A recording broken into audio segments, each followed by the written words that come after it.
and present it to council. It's his budget.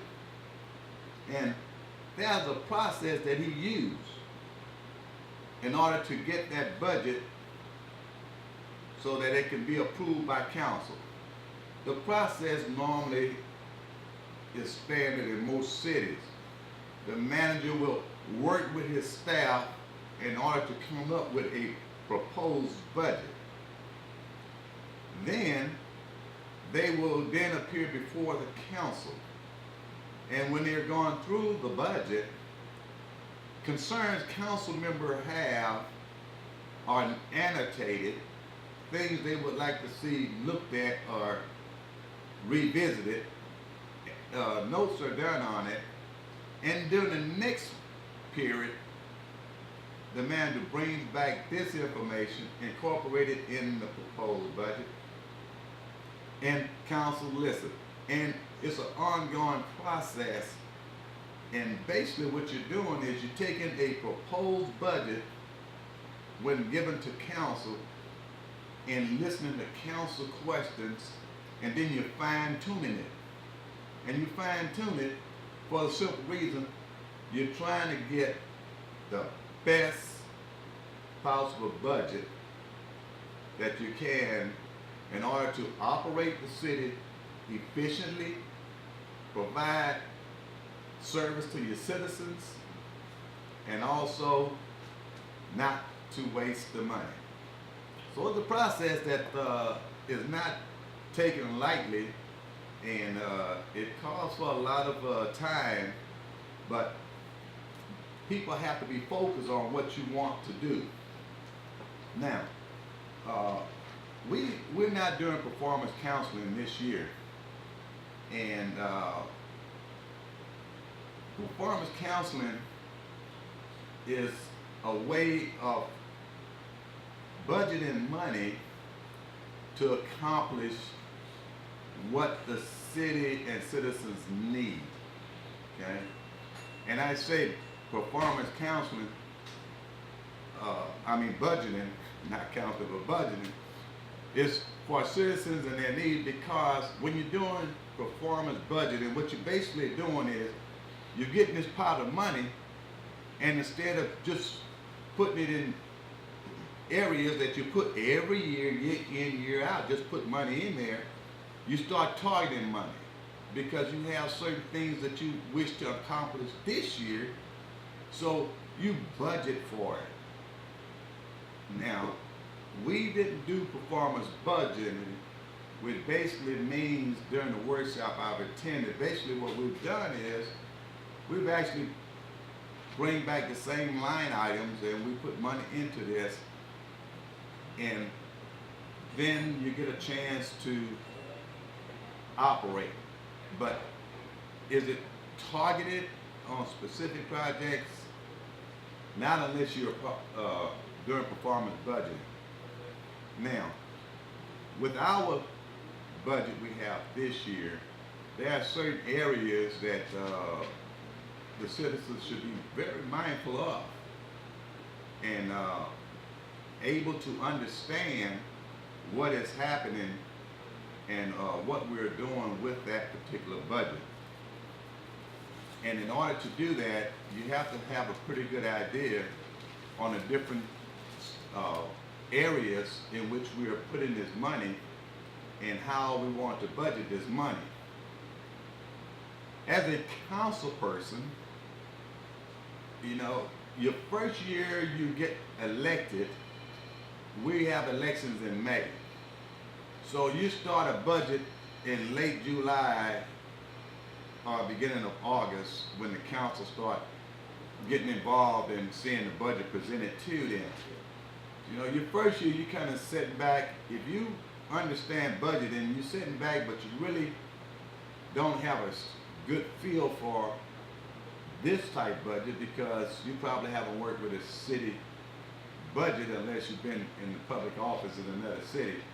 So your first year you kind of sit back and you kind of watch, but you don't have to have a lot of experience or a CPA to understand if we using money wisely or if we're just spending money.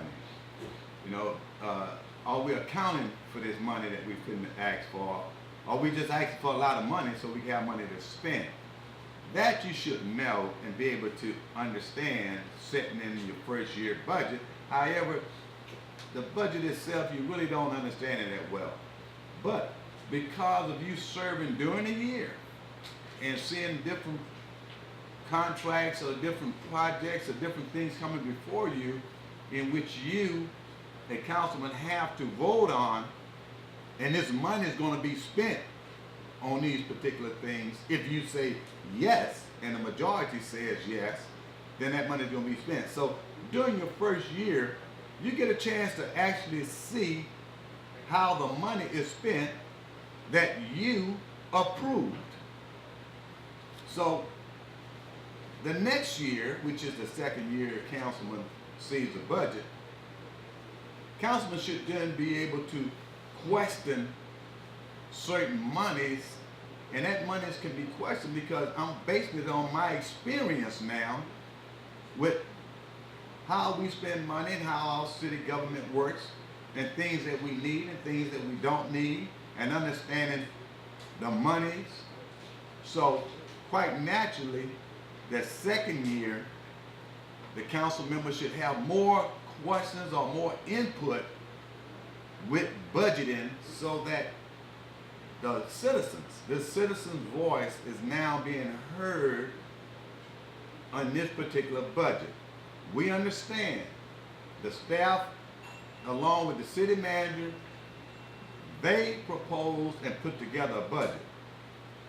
Just because they proposed and put it together doesn't mean that a council member has to approve it or agree with what they're bringing before them in all of the areas. For a simple reason, the council member, understanding staff recommendation and understanding the city manager job to operate and manage the city, and at the same time being the voice for the people now and spending their money, should understand this system well enough to start having input. And with that, we're going to just take a 2-minute break, and you're listening to The Breeze, KSAP 96.9 FM on the radio dial. And if you feel like you have a comment to make on the budget, feel free to call. That's 409-982-0247. And with that, we'll be back in 2 minutes.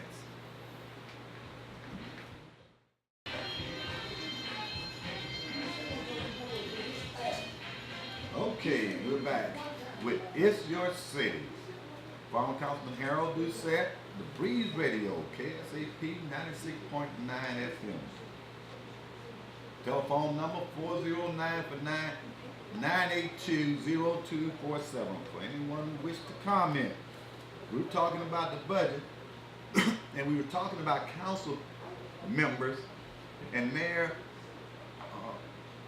participation in this budgeting process, in order that when it's time to approve this process, that the taxpayer dollars are well managed and they're all accounted for. Now, we said before we left the first year, the council member may not understand budgeting for a municipal government, and although they understand the budget process or budgeting process, is not necessarily may be the same as for city government. We said that that individual sort of get in a position where they can observe, watch, and then just says basic comments that they question certain things that are obvious. Second year, we said the councilman ought to, like they say, know the ropes. Council member that year should be able to understand how the city government works, what are costs to the city government, and how we go about paying bills and everything, and what costs. So therefore, they should be providing input. The third year that a council member is on council and does a budget, which for every council member on council at this time, this is at least the third year for every council member. This budget should be the best budget for the city. Why should this be the best budget for the city within the last 3 years? Because every council person has been in office long enough to have seen what are constant costs, what are high costs, what areas we really need to focus on. We know how much money we have. We understand the money. Now it's time to start applying this experience and knowledge to ensure that we have a budget that is good for operating the city in the coming year, and also a good system in place to account for all of the money that we're asking citizens to let us spend that year. And that is by way of the council voting to approve it, and those people approving it are being elected by the citizens. Now, we know that the council now should be able to know how to perform and how to get a good budget. When attending these workshops that we've had so far, you know, there are certain things that are key areas. The concern with the workshop is citizens should at least be in a position to either attend certain sessions or a couple of workshops, or at least view them on the television on the city web page, for the simple reason you need to understand your representation. The person you elected, you know, I just told you that third year you're supposed to have that experience, and you're supposed to be able to get with that budget, and we're supposed to have a good tight budget that third year because we have all experienced council member on the council at that particular time. So with that factor in mind, you should be observing your voice. The person you elected, is my voice being heard when it comes to spending my dollars? Is the person I elect to represent me, are they representing me? Are they ensuring that my money is being used wisely? Is that person ensuring that my money is being used to help better my quality of life? Those are things you have to pay attention to, and the person that you should be focusing on is the person that you elected. Because once again, the staff and the city manager puts together a budget that they brings to council for council approval. Council is the final authority that approves it. So basically, the council should be the body that the citizens hold accountable for that budget, not the manager. The manager and his staff only presents it. It's the council that approves it or disapproves it or gets it changed prior to approval. So therefore, our council members individually has a responsibility to us to ensure that the money is being spent wisely. So understanding that, understand what you look at, the points that are standing out within the workshops for the budget is, when we talk about streets, streets is the #1 priority here as far as citizens go. Council evidently feels the same way, because council has basically set as the city manager's #1 priority streets. And the city manager says he understands that council set that as his number one priority. So it should be pretty consensus here in the city of Port Arthur that streets are the number one priority. Well, when you look at the budget in streets, there's actually $565,000 for the maintenance of streets. Now, when we talk about that $565,000, we need to understand that that money is for the material it's going to take to do the streets. Okay, the labor is not included in there. Now, if you looking at the budget from the standpoint of a staff member or a city manager, you may say that's enough or that's all we can put into the budget. But as a council member,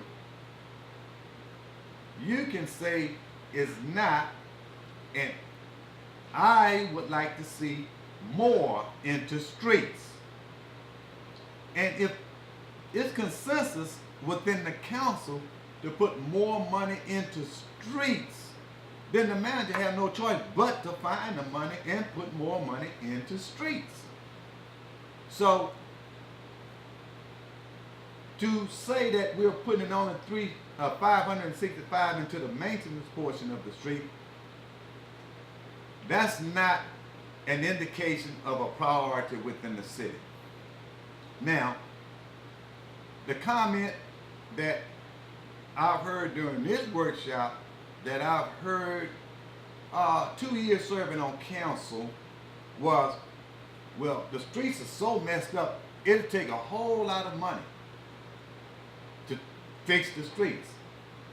Well, if we think generally that we're going to fix these streets in 1 year, it would take a lot of money.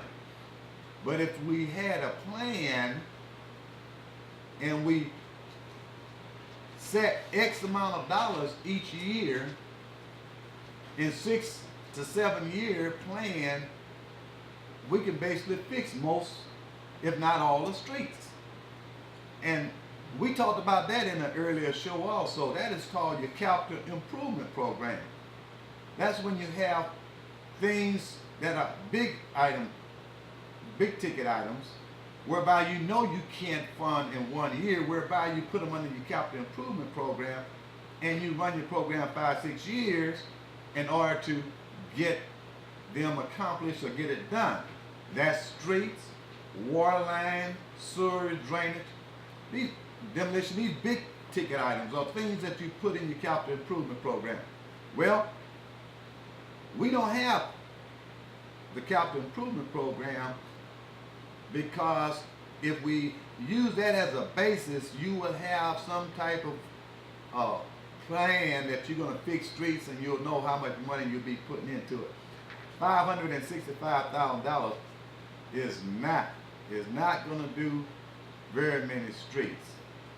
So this budget that we have now, for everybody who's interested in getting some of the streets in Port Arthur fixed, you figure $565,000 into the maintenance portion of the streets is not going to fix very many streets. In fact, it's the number of streets you fix with that amount of money, by next year budget, I can certainly say from experience that you would have more streets now that are bad than when you had before you started this year.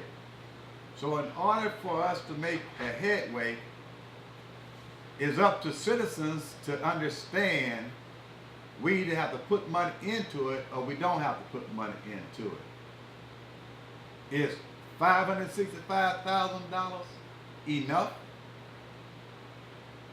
Will it make a difference? I'm like the Breeze Radio.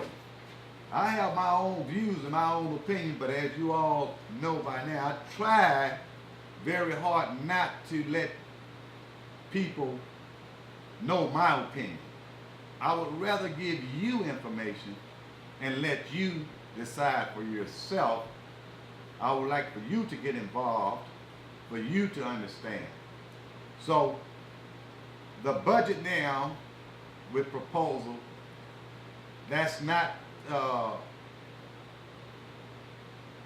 adequate, or is it adequate? It's up to citizens to understand, and you need to find a lot more than this, but you need to view the meetings or attend a meeting to see for yourself who's fighting for more money and who's just sitting there accepting what is being put before them. So how can we fix this? We need to understand, is that all the money we can afford? Is that all the money we can afford to put into the streets based on our $62 million budget? Keep that thought in mind while we take a 2-minute break. And once again, you're listening to The Breeze, KSAP 96.9 FM on a radio dial. And if you wish to call in, the number will be 409-982-0247. And with that, we're going to take a 2-minute break. Be back in 2 minutes.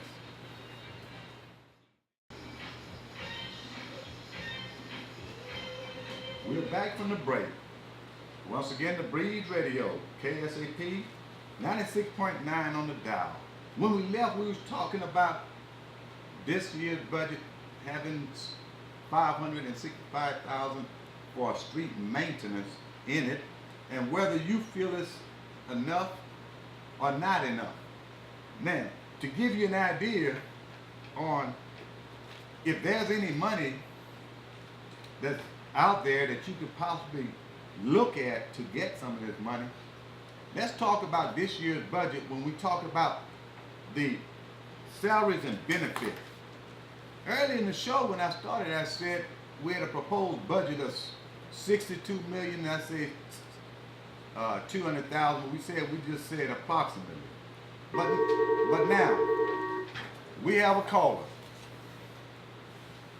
Go ahead, caller. Yes, good morning to everybody on the Breeze and you guys over there. How you doing? Just fine. Okay, question I'd like to ask Mr. Doucette is regarding the budget. You know, he made the question whether or not listeners thought that was a sufficient amount of money. I think he's made a good case for the fact that we're not spending nearly enough. We're putting basically patching roads and putting band-aids when we really need to redo entire streets. But here's the question I have.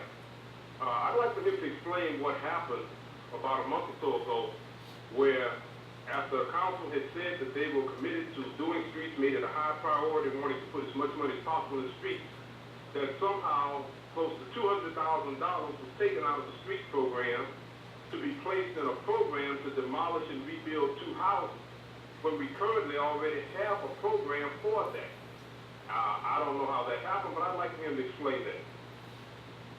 Well, caller, to tell you the truth, I found that pretty disturbing myself, and in fact, upon hearing it, I went before council and I expressed my concern just as you have on the show today. For that to happen, that's let the citizens know that somewhere council is not focused on what is a priority and what they want and what they're saying. And because of them not being focused on that money was taken from streets and placed in the house, and then upon reconsideration they put it back into streets. But as you stated, if the citizen says we want the street fixed, we try tearing up our cars, driving over these rough streets, making the town look like a third world country, then when the word streets appears in the ears of any council members or any staff and manager, it should automatically throw up a red flag and says either use what I got and find some more, but always looking to get more. Now, to make that point clear, as I stated, you had 565,000 programmed for the maintenance of it. Just to throw out a few numbers here, if you think there's extra money or money out there that you could get, you got a proposed budget of $62,200,000. Of that money, 43,700,000 and some dollars of that budget is for salaries and benefit. And if you want to know what that breakdown in percentage wise, 70% of the proposed budget is for salaries and benefits. Now, of that is not included in that salary and benefit, you have the city managers asking for council to approve $2,900,000 and some thousand, which we could say $3 million for overtime. $3 million in overtime. $3 million in overtime with the number of people that we paying 43, you could say $44 million to. We can't get the job done, that we have to spend $4 additional million. Now I understand you need overtime. I understand that. But the citizens need to pay particular attention to how much money and what these departments are asking for overtime. You can find that out by going to the city web and look under the proposed budget for 2013, 2014. Okay, let me interrupt you if I can. Okay, so what you're saying is that we're spending a disproportionate amount of our budget on personnel, right? In terms of overtime, am I correct? That's it. Well, I don't give my opinion, but once again. Well, I mean, just tell it like it is. No. Just tell it. You're saying that we're spending that amount of money, and that's leading to this question. If we're going to have more money to spend on streets, shouldn't we be trying to look somewhere to see where we can cut costs and expense? Because every year this budget gets bigger and bigger and bigger, but less and less is getting done. Well, my point is that's why I gave the overtime figure, and I want to throw in the extra help because that accounts for another 1.4, about 1.5 million. So between overtime and extra help, the city is asking for $4.5 million. Now, you want to ask for $4.5 million for overtime and extra help, but you're only going to put $565,000 into your street maintenance program for the year. If you're looking for money for streets, I'm quite sure that of that $4.5 million, I could find a whole bunch of money if you take a look at what's your priority. Is your priority salaries and benefit and paying people, or is the priority getting the street fixed? So somewhere down the line, citizens and council and manager and staff need to understand either the priority is going to be let's get these streets fixed, or let's start fixing them, and let's find all of this money and let's cut back on the ice cream. Let's just have the cake and operate our city to provide service to our citizens, top class service to our citizens, and operate in our city. However, let's not just put money out there. Some of the things you may hear if you attended the workshop is, well, we'll ask for it and we're not expecting to get it, but we'll ask for it. Well, that's not the mentality we need when people bring in a budget. That budget should be scrutinized at the lower level before it ever reached the council. Now, in the event it's not done, that's when the council have to step up and says, no, this is not what we want to do. Now, is that being done? We have to take a look at it. I just said, it's $4.5 million out here for extra time. Extra help and overtime. Right. You only got $565 for streets. It's reasonable for us to say and to assume that if you're having other places in the budget where you're finding money to increase spending, not increasing spending in the area where we need it most, which is streets, because everybody uses streets. We do our business, we have to travel down streets. We move and live because of our streets. That's the kind of society we are. So if we don't place a priority on that, and we're misapplying money other places or not putting our money where it should be, then maybe there needs to be some changes in either the priority or the people that set in the priority. Well, Because we got to get these things fixed. If they're not getting fixed, we're spending more and more money, but it's not being spent where the citizens see it's needed or where it's anybody with just plain common sense can look out there and see it's needed. There's too much word talk about, there's too much word about fixing something and it's a priority, but when it comes time to budgeting money, the priority takes a second back seat. well, I tell you what one can find out by simply riding around the town and through our city. You'll find out that the emphasis placed on streets by council members are based on where the bad streets are in the city. Now, what is said and what is meant is simply, if you hear council member fighting to get more money into streets, not want to approve this budget because it doesn't put enough money into the street, ride through the district in which they represent and you probably see why they screaming streets. And you'll probably find out if you ride through other districts, there's not so many, so you may not see it as a priority. So what I see needs to happen is that someone needs to stop and take a look at these discussions by council and find out, when council is seated, are we seated and looking at what's best interest for our city as a whole, or is the council members now just worrying about their particular district, but yet now sitting on the council as a whole? That's why it's important that council members understand this budget, understand the process, and they ought to have a good idea on where money can be cut. And quality of life is so important. But when you look at this budget doesn't even reflect money whereby it's budgeted toward anything that's dealing with quality of life. Quality of life, we talk about our parks.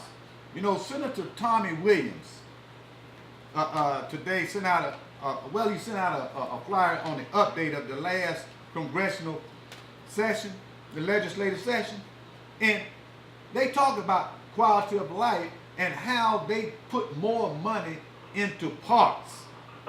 That's the state.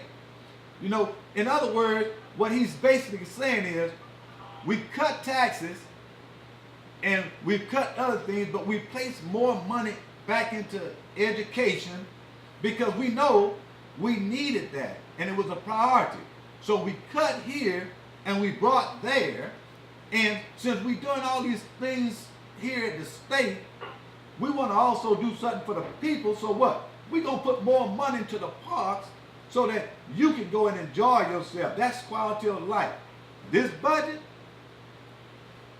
it's up to the citizens to listen and see if anyone is saying specifically, what have I put into this year for you as people, as citizens, for your quality of life? What have we performed at? Because you will have the opportunity, to know what the citizens were like. I heard mentioned at one of the workshops, our 10-year park and recreation plan for parks. But the number one priority on that plan, is walking or jogging paths so people can walk. Well, that's number one on the list. We've got money that the EDC now has, and they're willing to put into the city based on the bill we just passed and stuff. And so park and recreation is getting an additional amount of money from EDC. But there's not one mention of building a walking path anywhere in the city, but that's the number one thing on the project. So you see, citizens have to now observe, go to the website, listen to these sessions, see what they're talking about, and then you determine for yourself. I hear them talk about fuel, I hear them talk about this, I hear them talk about street, but what are they talking about that's going to help me enjoy life? You know, at some point in time, we're taking all of these tax dollars and we're going to spend, but the fact is, we got to take a piece of this pie and apply it to quality of life. There should be something every year invested in that budget that will directly reflect on a citizen's quality of life, so citizens can then enjoy part of that money that has been taken from them. Okay, this is one thing, and I'm going to let you go. And I appreciate what everything you said so far. But it becomes apparent to me in looking at the city in general and things that we have that we've got a lot of plans. We say we have a plan. We say there's a park plan, there's a street plan, there's a capital improvement plan. But we don't see any results. So to me that says we're good at making plans, but we are very poor at executing. And it's always said it's about money, it's about money. But we've only got so much money. And just as you mentioned with the state, they have to make cuts and changes to put money where it's needed. Now, if this council is not doing that, then something needs to be done. The citizens need to be aware. They need to call their representatives up, and they need to find out why. And until enough people, until the entire community starts to ask questions about these problems, the way they budget and the way they do business is going to continue. We can no longer afford to sit back and just let them tell us what they're doing when we don't see any results. Thank you much. Well, I tell you what, thank you for your call. And just to comment on that, that is why I do this show. That is why I try to research information. And I take a lot of effort into making sure that I give information that is supported so that citizens can get the correct information, so citizens can understand the process, so citizens can ensure that their representative or their council people understand what they want. They understand that they need to call, they need to start getting involved. And you know, you take what you hear, but you get involved to the point that you know it's true what I heard. And now I want to know what's going to be done about it. And as far as plans, no, we don't have plans. I want the citizens to know we don't have plans. Because if we had a capital improvement program, we wouldn't be deciding how much money we're going to put in the streets, because we would have already known based on our plan where we're going to do it and where we're going to get the money. So we don't have a plan.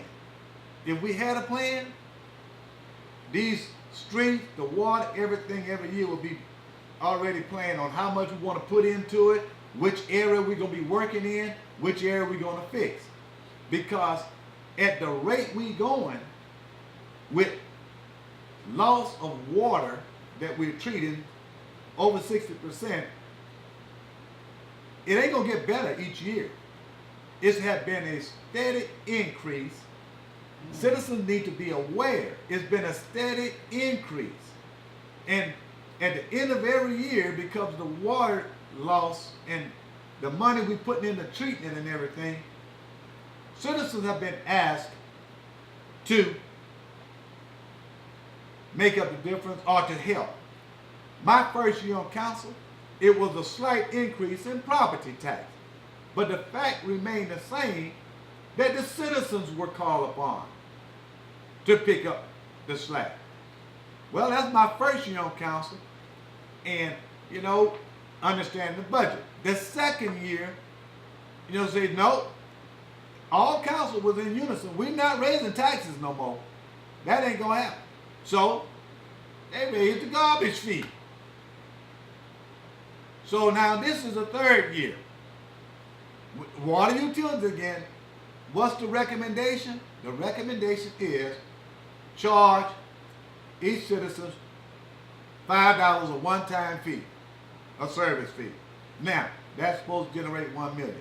Now, you ask yourself, should I be charged $5 more?